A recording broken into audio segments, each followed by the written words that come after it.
मरीज की मौत पर अंसाली हॉस्पिटल के बाहर जमकर हंगामा। परिजनों ने लगाया अस्पताल पर इलाज में लापरवाही का इल्जाम। प्रशासन के दखल और मुआवजे के आश्वासन के बाद शांत हुए परिजन। कोटा से बिहार का रहने वाला कोचिंग स्टूडेंट आशीष लापता। पिता के नाम लिखा खत, कहा अपेक्षाओं पर नहीं उतर रहा हूं खरा। पुलिस छात्र की तलाश में जुटी। करौली के हिंडौन सिटी में पत्नी का हत्यारा पति गिरफ्तार। जीजा से अवैध रिश्तों के चलते पत्नी की कुल्हाड़ी से की हत्या, आरोपी ने गुनाह किया कबूल। जयपुर में केडिया और यादव ग्रुप पर आयकर विभाग की कार्रवाई पूरी। केडिया ग्रुप की 20 करोड़ और यादव ग्रुप की 1.5 करोड़ की काली कमाई का खुलासा। दोनों ग्रुप की 1 करोड़ की ज्वेलरी सीज। कानपुर रेल हादसे में मारे गए लोगों को संसद में दी गई श्रद्धांजलि। रेल मंत्री ने दुर्घटना को बताया दुर्भाग्यपूर्ण। हादसे में अब तक 145 की मौत, 200 से ज्यादा जख्मी।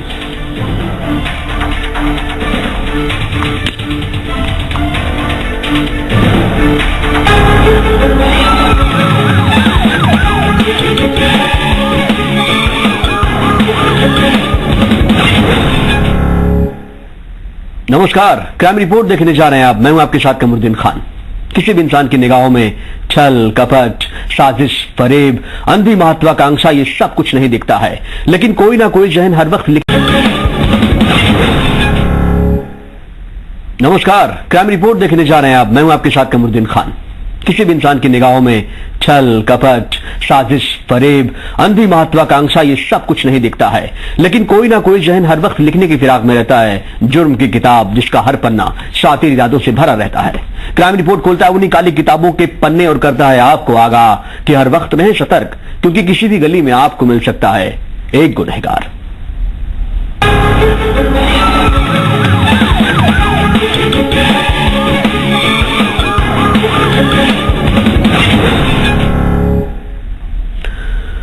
कोटा अब सुसाइड सिटी बनता जा रहा है। आप सभी को मालूम है कि यहां मेडिकल और इंजीनियरिंग की कोचिंग बड़े पैमाने पर चलाई जाती है। देश के कोने कोने से छात्र प्रिपरेशन के लिए कोटा का रुख कर रहे हैं।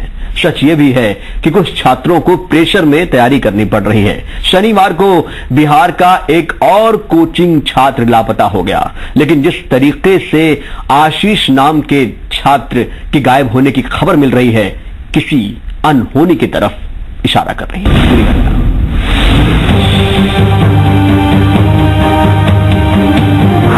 इंजीनियर नहीं बनना चाहता आशीष। लापता आशीष की तलाश में आंखें नम। मुजफ्फरपुर का छात्र आशीष कहां है? पिता के नाम छोड़ा, भावुक संदेश। हर दौर में माँ बाप की यही ख्वाहिश रही कि बड़े होकर उनके बच्चे डॉक्टर या इंजीनियर बने, लेकिन आपको जानकर हैरानी होगी कि बिहार के मुजफ्फरपुर का रहने वाला आशीष सत्यम नाम का छात्र इंजीनियर नहीं बनना चाहता। वो अपने माँ बाप के सपने को पूरा करने में दिलचस्पी नहीं रखता।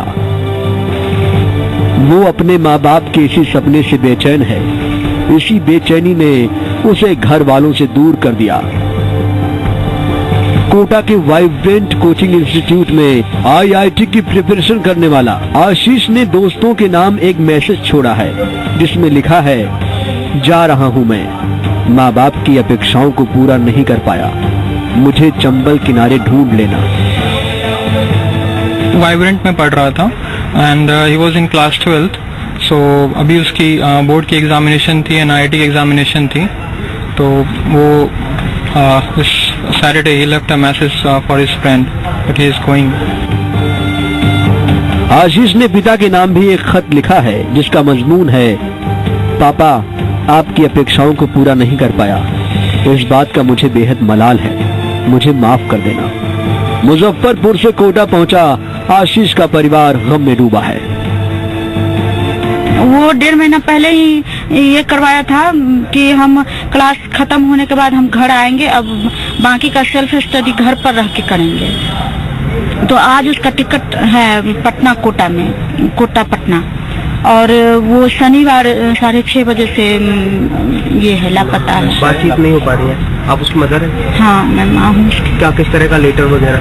लेटर सिर्फ मैसेज वो अपने दोस्त के मोबाइल पे दिया है, ही इज लिविंग, एंड वो वहाँ चंबल गार्डन में मिलेगा, मम्मी पापा को बताओ, ऐसा उसने बोला है। बस यही और दिया है। और फिर मतलब संडे को हमने सैटरडे की ये चीज है, फिर संडे को हमने यहाँ पे आके सब किया, कॉल ट्रेस करने के लिए हमने बोला। फिर एसपी सर को भी फोन किया था, तो ही टोल की अभी आज हो जाएगा, बट अभी तक कुछ नहीं हुआ है।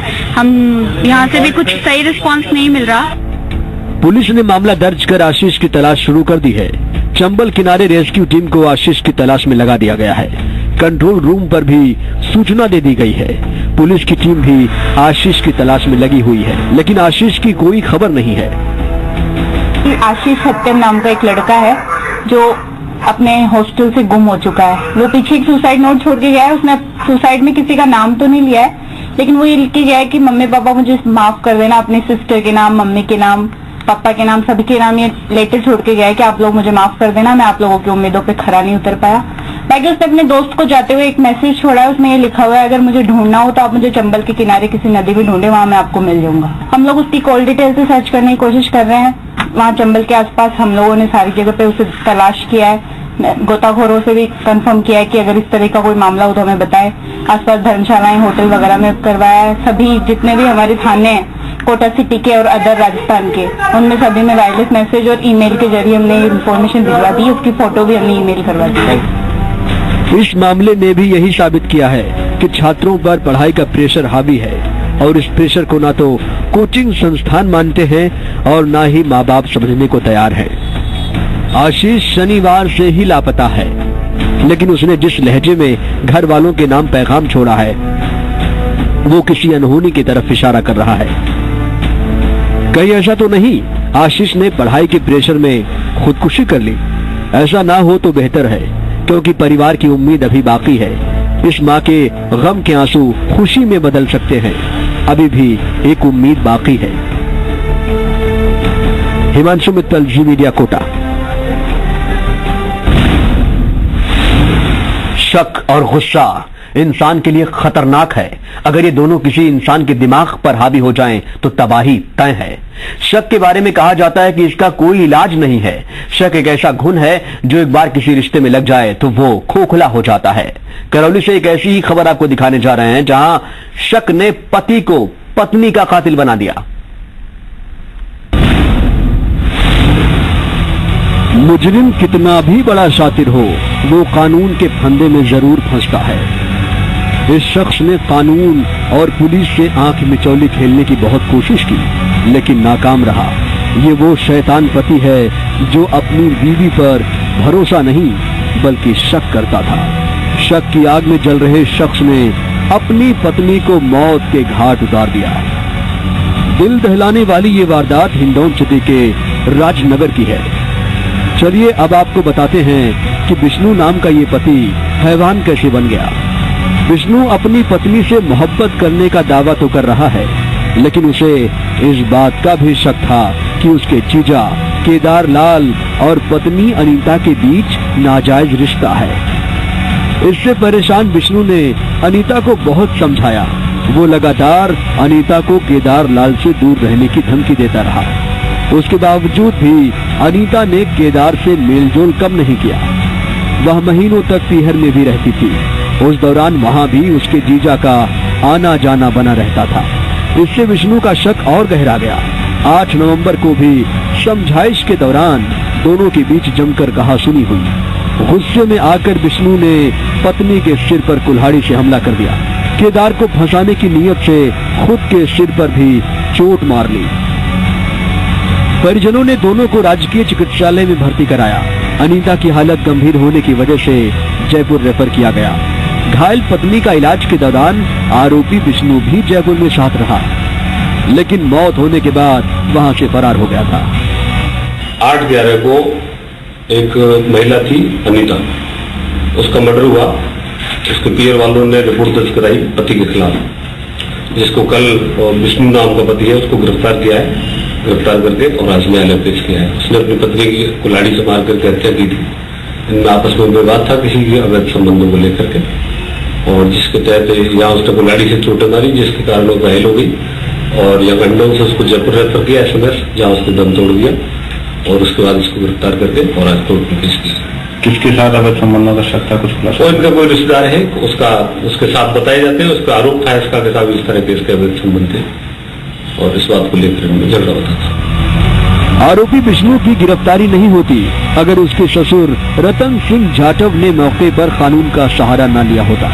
रतन सिंह ने ही अपनी बेटी की हत्या के बाद दामाद के खिलाफ केस दर्ज कराया था। अब पीड़ित पिता रतन सिंह कानून से इतना ही मांग कर रहे हैं कि दामाद विष्णु को फांसी की सजा हो, तभी जाकर अनीता की आत्मा को शांति मिलेगी। धर्मेंद्र शर्मा, जी मीडिया, करौली। आपने ये सुना होगा कि ये प्लॉट बिकाऊ है, ये घर बिकाऊ है, दुकान बिकाऊ है, लेकिन ऐसा कहीं सुना है दुल्हन बिकाऊ है? जी हाँ, इस बोर्ड पर हमने ऐसे ही नहीं लिख दिया है यहाँ दुल्हन बिकाऊ है। खबर चुरू से है, जहां शादी का सौदा किया जाता था। हर दुल्हन की कीमत तय होती थी। असम की उस नाबालिग को, आप यकीन करेंगे, 1 लाख रुपए में बेच दिया गया था, लेकिन पुलिस ने आज उसे बरामद कर लिया। सवाल यही है, आखिर चुरू जिले में कैसे खत्म होगी मानव तस्करी, ह्यूमन ट्रैफिकिंग? ये लड़की चुरू की नहीं है, इसका राजस्थान से दूर दूर तक कोई रिश्ता नहीं है। पैसों के भूखे कुछ भेड़ियों ने इसे बार बार बेचने की कोशिश की। इसकी उम्र अभी महज 15 साल है, जो पिछले 4 सितंबर से अपने घर जाने के लिए बेचैन थी। दरअसल ये नाबालिग लड़की असम के सिरांग जिले की रहने वाली है, जिसे तारानगर के गांव डाबड़ी छोटी के मुकेश जाट को 1 लाख में बेच दिया गया था। असम पुलिस ने तारानगर पुलिस के सहयोग से लड़की को बरामद कर लिया है। सिरंग डिस्ट्रिक्ट का ये अमगुरी थाना का केस है, 57 केस चल रहा, 66 IPC। उसका असम का लड़का है, उसका डिस्ट्रिक्ट का भागा भुगा फुसला के लेके आया। उसका असम का लड़का है, लेके आया, इधर लेके आया राजस्थान लेके आए। वो दाबरी का एक आदमी के साथ बिक गया है।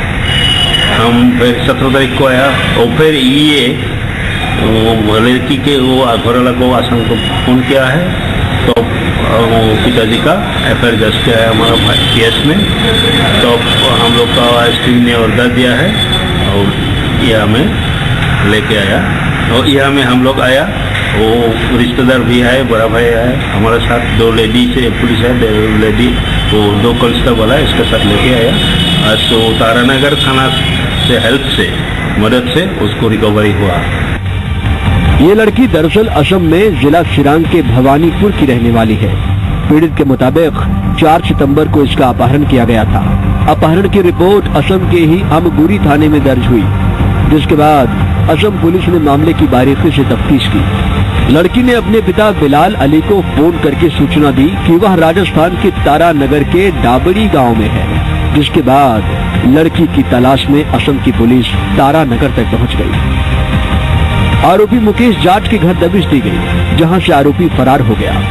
तारानगर पुलिस ने लड़की के परिजनों से बातचीत करने के बाद उसे असम पुलिस के हवाले कर दिया। ऐसा नहीं है कि चुरू जिले में ह्यूमन ट्रैफिकिंग की ये पहली घटना है। इन 2 महिलाओं को देखिए, ये भी मानव तस्करों के चंगुल से हफ्ते भर पहले आजाद करवाई गई है। इन युवतियों की रुपयों के बदले शादी करवाई जाती थी। लापता लड़कियों को बरामद करना पुलिस के लिए बड़ी सफलता है, लेकिन पुलिस की कार्रवाई युवतियों को परिजनों को सौंपने के बाद कागजों तक सिमट जाती है, जिसके चलते आरोपी पकड़े नहीं जाते। मनोज शर्मा, जी मीडिया, चुरू।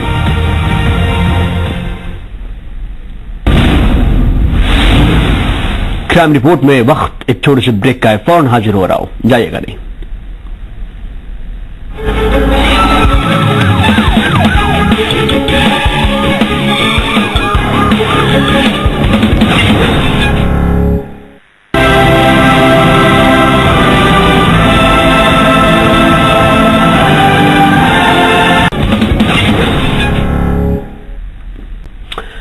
अलवर के अर्बन कोऑपरेटिव बैंक की नकदी बड़ी मात्रा में पकड़े जाने का वाकया मशहूर हुआ है, चर्चा का विषय बना हुआ है। इसकी तफ्तीश जारी है। आज काफी तादाद में लोग पहुंचे जो ग्राहक थे, पैसे निकालने के लिए पहुंचे थे। उधर पुलिस ने बैंक शाखा पर ताला लगा दिया। ये ताला तब खुला जब शहर विधायक बनवारी लाल सिंघल पहुंचे।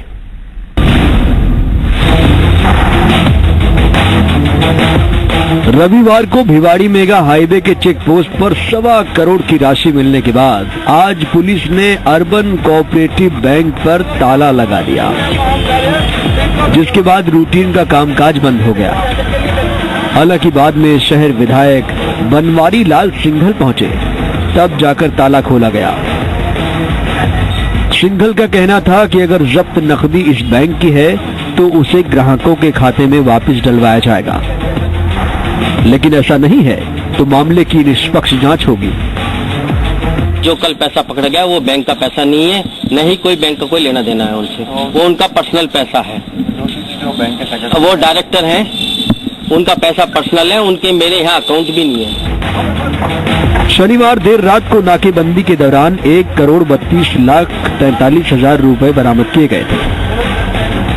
इसी दौरान कोऑपरेटिव बैंक के डायरेक्टर अशोक जोशी समेत 12 लोगों को पकड़ा गया, जिसमें 5 महिलाएं भी शामिल थीं। पुलिस ने पैसा जब्त कर तफ्तीश शुरू कर दी और इसकी सूचना आयकर विभाग को दे दी। पकड़े गए लोगों का दावा है कि यह पैसा बैंक का है, जिसे दिल्ली जमा करवाने ले जाया जा रहा था। दरअसल बैंक ने लाउड स्पीकर के जरिए खाते खोले जाने और 500,000 के नोट स्वीकार करने की बात कही थी। इसके चलते चिंतित ग्राहकों का आज बैंक शाखा पर जमावड़ा लग गया। अभी जो है मालिक ने ये कह रहे हैं ताला भी खुलेगा, लेन देन भी होगा, लेकिन जनता क्या विश्वास उठ चुका है, क्योंकि इस बैंक के अंदर पहले भी ऐसी कई बातें हो चुकी हैं। इस वजह से मैं सारी जनता को ये कहना चाहता हूँ कि अपना पैसा सेफ्टी के लिए या तो निकालें या बैंक विश्वास दे तो उसमें अपना खाता रखें। उधर देर रात पकड़े गए लोगों को पूछताछ के बाद छोड़ दिया गया। वहीं पुलिस ने मनु मार्ग पर मौजूद स्पाइरो इन होटल में दबिश दी, जहां से अलवर कोऑपरेटिव बैंक प्रबंधक दीपक कुमार तांती और उसके साथी शशि मोहन को हिरासत में लिया गया है। कमरे में 2 व्यक्ति मिले थे। एक तो दीपक कुमार नाम था, जो अपने आप को बैंक का अलवर में कोऑपरेटिव बैंक का मैनेजर बता रहा था, एक और उसके साथ में कर्मचारी था। पूछताछ की उनके पास में बैंक संबंधी एक बैग था, काला बैग, उसमें बैंक की 90 चेक बुकें और अन्य बैंक की भी 18-19 चेक बुकें मिली हैं। आपको बताना यहाँ बेहद जरूरी है कि आरबीआई ने कोऑपरेटिव बैंक समेत सभी बैंकों में राशि निकाले जाने की लिमिट तय की थी, जिसके बाद भी अलवर के इस बैंक ने ग्राहकों को लुभाने के लिए धुआंधार प्रचार किया, साथ ही बड़ी मात्रा में नकदी जमा कर ली, जो इस बैंक के लिए सिर दर्द बन गई थी। मामले में पेच ये है कि एमडी महेश मुदगल पकड़ी गई नकदी बैंक का होने से साफ इनकार कर रहे हैं। मैं स्वयं अभी जैसे मुझे सूचना मिली, मुझे व्हाट्सएप के माध्यम से हमारे अलवर के मीडिया के जो बंधु आप लोग हैं, आपके माध्यम से मुझे पता लगा कि बैंक को अभी बंद कर रखा है। मुद्रा में बदलाव के फैसले के बाद उन लोगों में खलबली मची हुई है जिनके पास बड़ी मात्रा में नकदी जमा थी। ये लोग बैंकों के नेटवर्क से मिलकर इसका हल निकालने की कोशिश में हैं, जिसके चलते आने वाले दिनों में और ज्यादा सतर्कता की जरूरत बनी हुई है। जुगल गांधी, जी मीडिया अलवर। एक इंसान के जान की कीमत बड़ी सस्ती हो गई है। बदमाश अपने मंसूबे को पूरा करने के लिए किसी भी हद तक जा सकते हैं। वारदात दौसा के सिकराय की है, जहां जमीन की भूख ने एक शख्स को कातिल बना दिया।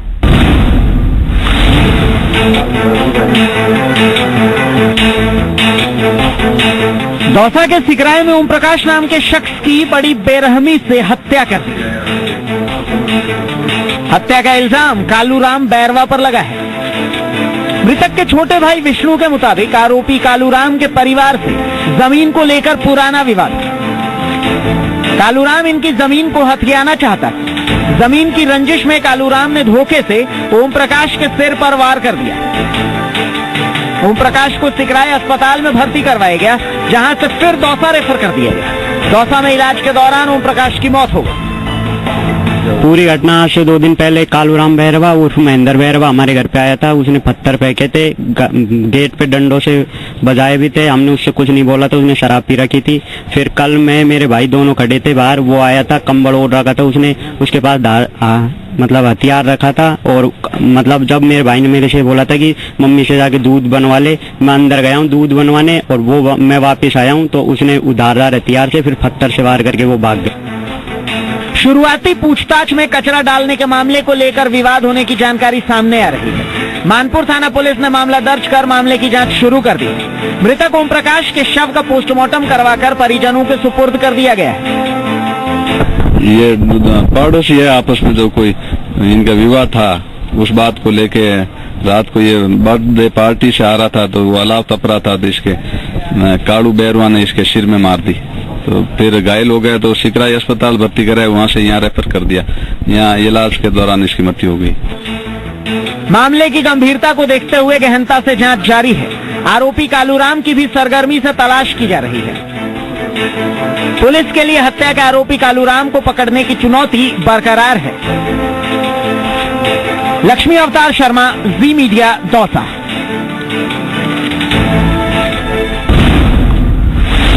और अब वक्त आ गया है आपको फटाफट अंदाज में दिखाएं गुनाह एक नजर। सीकर के दाता रामगढ़ थाना इलाके के कल्याणपुरा गांव के पास सड़क हादसा हो गया, जहां एक कार अनियंत्रित होकर पलट गई और कार पेड़ से टकरा गई। हादसे में एक युवक की मौके पर ही मौत हो गई, जबकि कार में सवार 2 लोग जख्मी हो गए।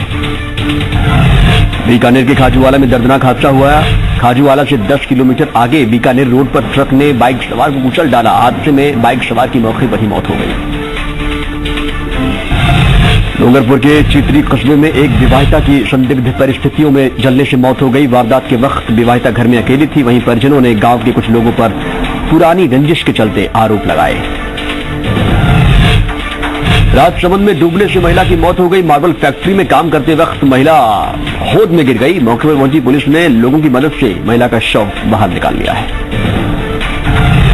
भरतपुर में सोमवार को जैसे ही बैंक खुले, शादी के लिए रुपए लेने वालों की भीड़ जुटनी शुरू हो गई और भरतपुर की स्टेट बैंक ऑफ इंडिया की शाखा समेत अन्य बैंकों ने भी लोगों को ये सुविधा उपलब्ध करवा दी है।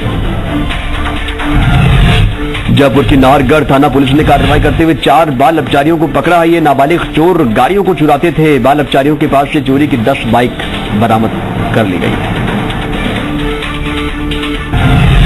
भीलवाड़ा में पिछले कुछ हफ्तों में डॉक्टरों की लापरवाही से कई मरीज मौत के मुंह में जा चुके हैं। दरअसल सोमवार को भंसाली हॉस्पिटल में तेजमल गुर्जर को पथरी की शिकायत पर 2 महीने पहले भर्ती कराया गया, लेकिन आरोप है कि डॉक्टर ने मरीज को हाई डोज इंजेक्शन दे दिया, जिसकी वजह से मरीज तेजमल गुर्जर कोमा में चला गया और फिर उसकी मौत हो गई। जिसके बाद परिजन शव लेकर भंसाली अस्पताल पहुंचे और प्रदर्शन करने लगे।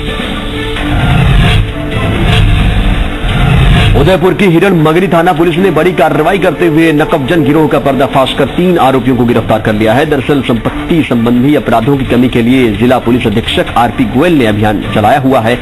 उसी के तहत पुलिस द्वारा दर्जनों चालानशुदा अपराधियों से पूछताछ की गई। राजसमंद शहर के चौपाटी स्थित बैंक ऑफ बड़ौदा के बाहर शाम 3 बजे के करीब 5,32,000 जमा करवाने के लिए खड़ी महिला के बैग से गायब हो जाने से शहर में सनसनी फैल गई। सूचना मिलते ही मौके पर पहुंची पुलिस ने शहर की नाकेबंदी करवाकर बदमाशों की तलाश तेज कर दी। क्राइम रिपोर्ट में आज के लिए बस इतना ही। दीजिए इजाजत, लेकिन जी राजस्थान न्यूज पर खबरों का सिलसिला लगातार जारी रहेगा। सतर्क रहिए, अपना ख्याल रखिए, महफूज रहिए। नमस्कार।